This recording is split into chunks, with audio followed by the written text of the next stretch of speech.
Siap ya. Halo teman-teman. Halo. Nah, di sini kita sebenarnya mau ngadain podcast yang dimana ini sebagai bentuk tugas kita di mata kuliah perkembangan teknologi komunikasi. Nah, sebenarnya di sini kita pengen ngebahas tema ini enggak sih, kita mau follow up kembali terkait topik cashless kita yang dimana waktu itu bapaknya ini ngebahas terkait perkembangannya zaman dari zaman ke zaman, dari awal bentuk material sehingga cashless seperti ini. Nah, sebenarnya ini kita dapat topiknya kan gimana 2030 ya teman-teman. Ya. Tapi sebelum itu mungkin kita perkenalan dulu kali ya.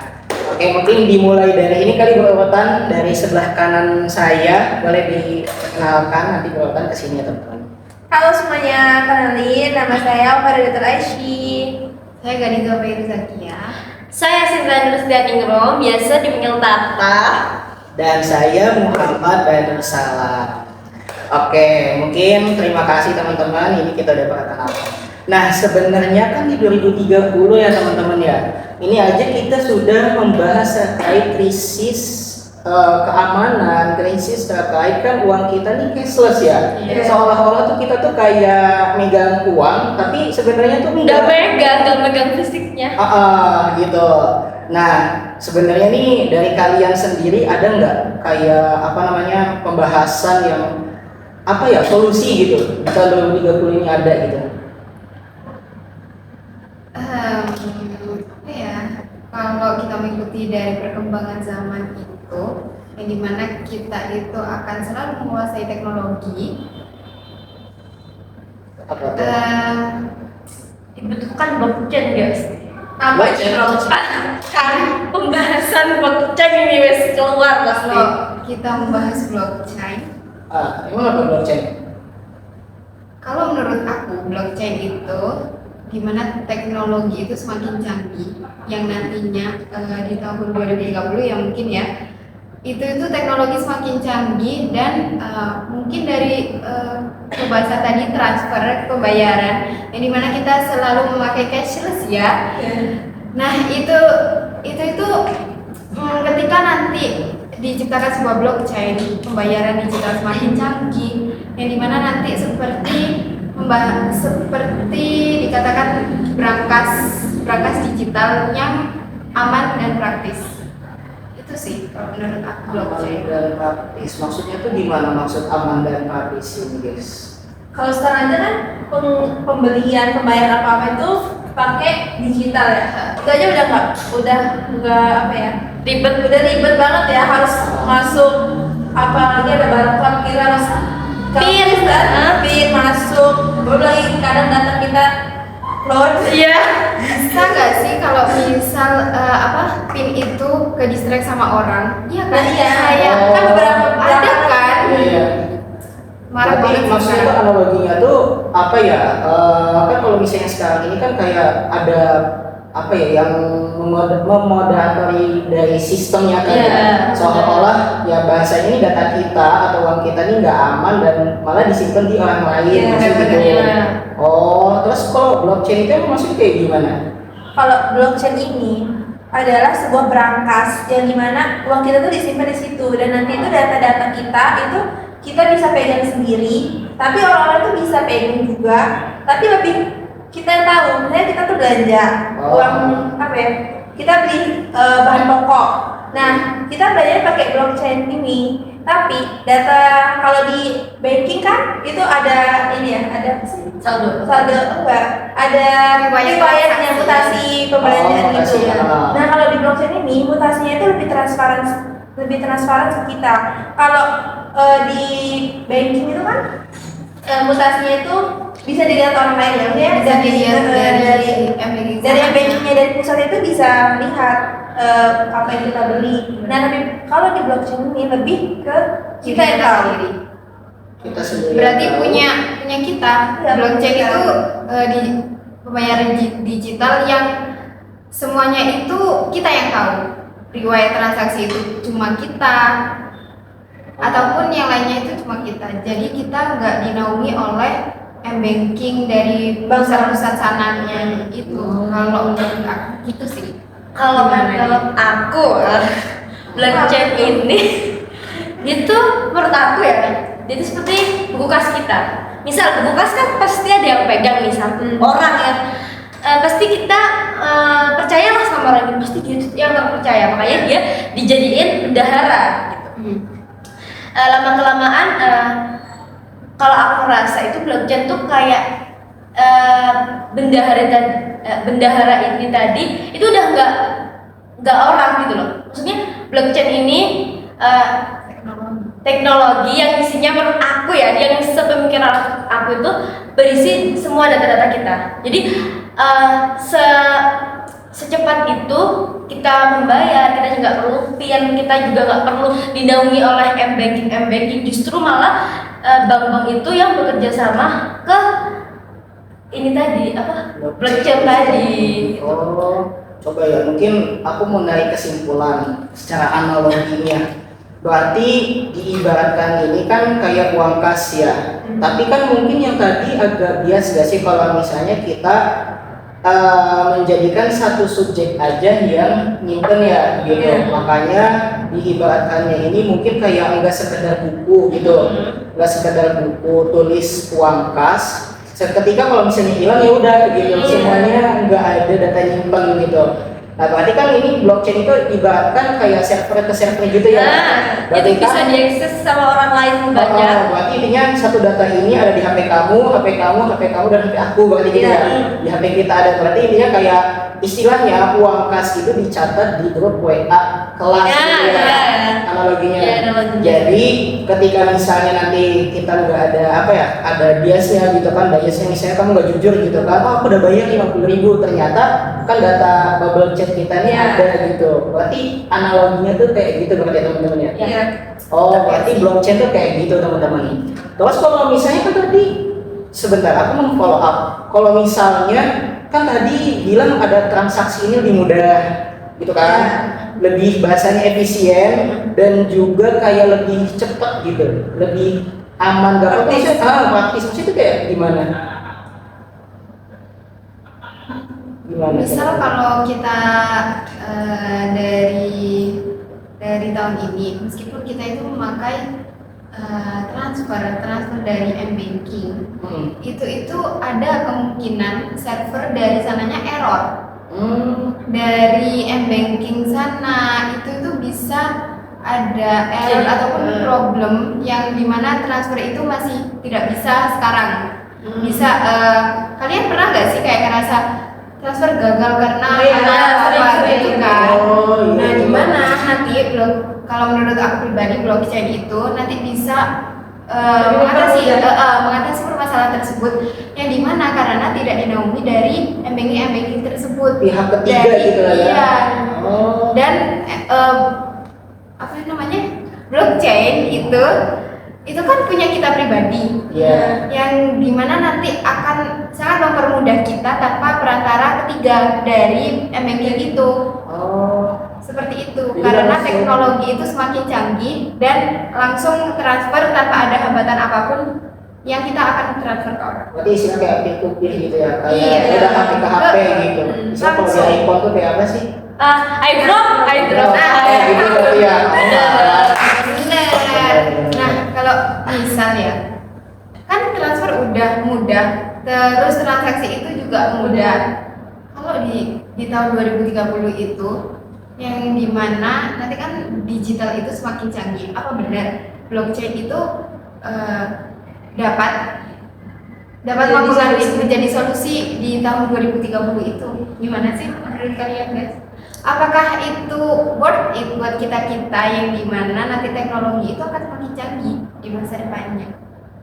Kalau menurut aku itu worth it banget, karena kan blockchain itu kita sendiri yang pegang. Kalau sekarang kan m-banking itu masih ada mitra masih ada pihak ketiga. Kalau blockchain itu kita sendiri nih yang pegang, otomatis kita tahu semuanya tentang riwayat, bahkan saldo uang kita sendiri itu kita tahu. Jadi kita nggak perlu ragu gitu loh untuk bertransaksi.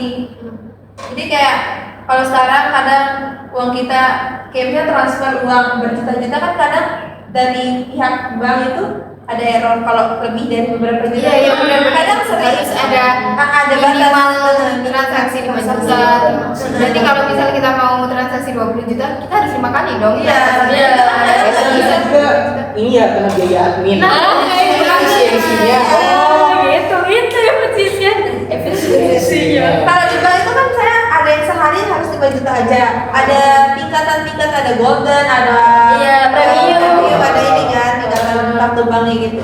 Dan kita kan ke tingkatan yang sampai black card gitu Iya, kan. iya. Gitu. Tapi nanti justrunya kita dikendalikan oleh teknologi nggak sih? Iya. Karena semakin orang tuh kan semakin cepat berpikir, semakin orang-orang tuh bisa mengendalikan teknologi menurut aku. Tapi disclaimer dulu, kita tuh juga harus bisa, kita yang dikendalikan atau kita yang mengendalikan. Iya. Gitu. Karena AI aja sudah semakin marak nih gitu. Apalagi di 2030 apakah nggak ada pekerjaan lagi?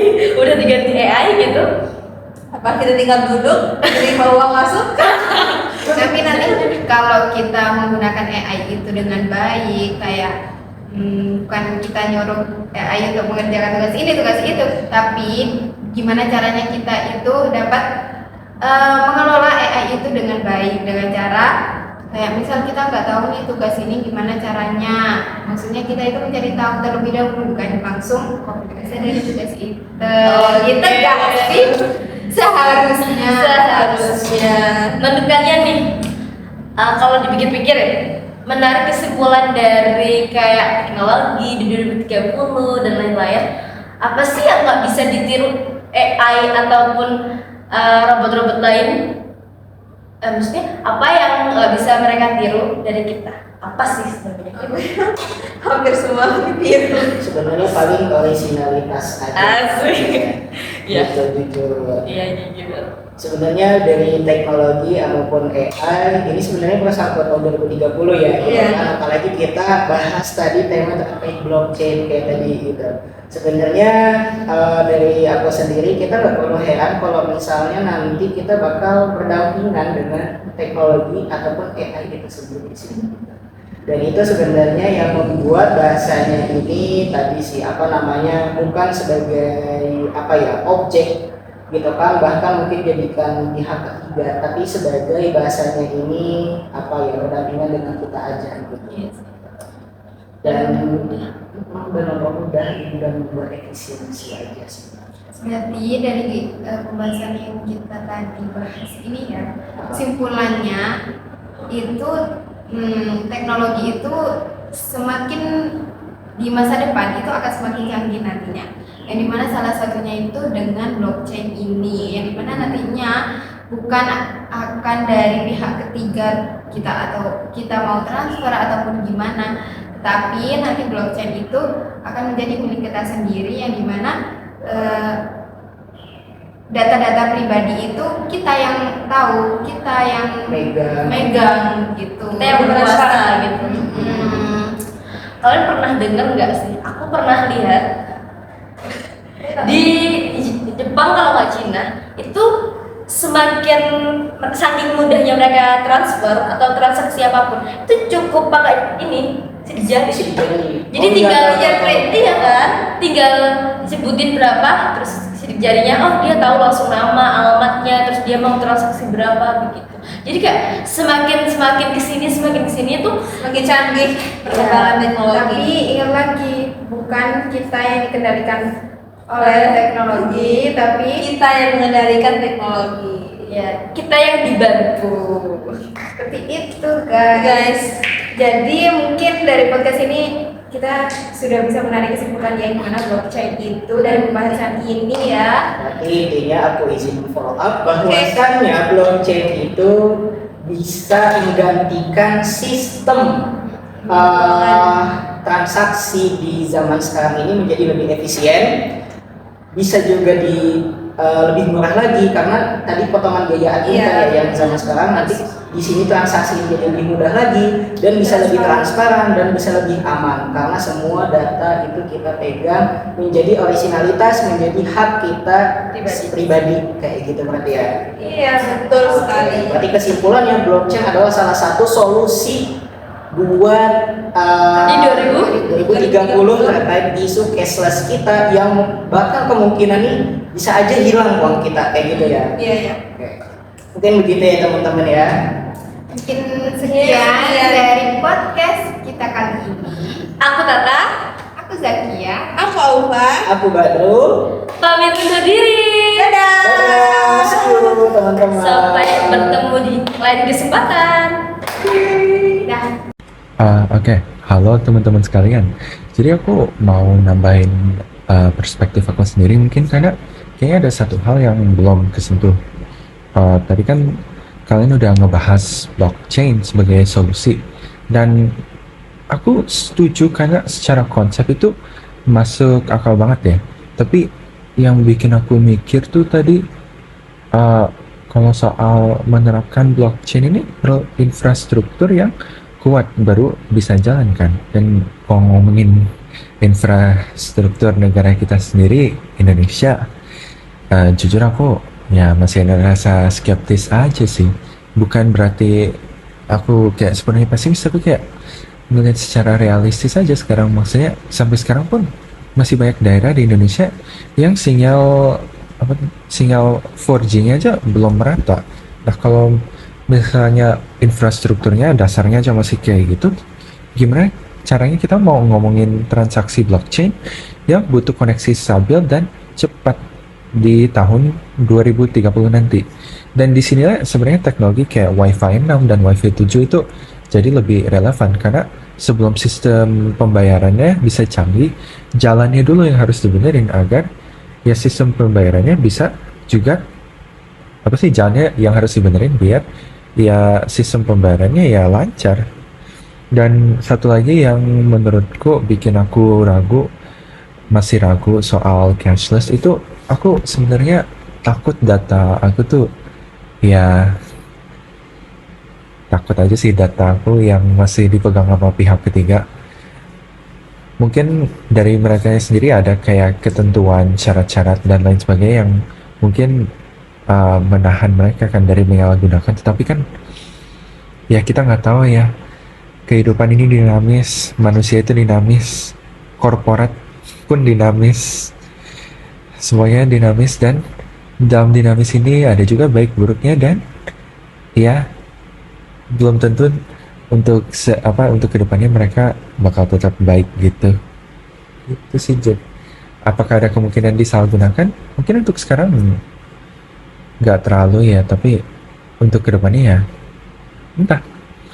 Dan aku sendiri ya cuma ya itu lebih ke feeling aja sih, kayak nggak tahu persis kenapa, tapi rasanya ada aja kekhawatiran itu. Dan menariknya ini justru jadi salah satu alasan kenapa blockchain tadi dibahaskan ya, karena blockchain ini menjanjikan kita pegang data kita sendiri tanpa adanya perantara. Jadi mungkin kesimpulan dari aku sendiri itu ide blockchain itu bagus secara konsep, kekhawatirannya masuk akal, tapi PR terbesarnya itu ya masih di infrastruktur. Kalau misalnya itu belum dibenerin ya 2030 cashless yang merata di seluruh Indonesia kayaknya masih jadi mimpi dulu sih. Nah ya sekian itu saja dari perspektif aku. Terima kasih ya teman-teman sudah membawakan topik ini dengan sangat menarik, dan aku pun juga kayaknya jadi semakin belajar gitu ya tentang konsep blockchain ini, karena aku jujur belum terlalu kenal sebelum mengerjakan tugas ini. Sekian, terima kasih.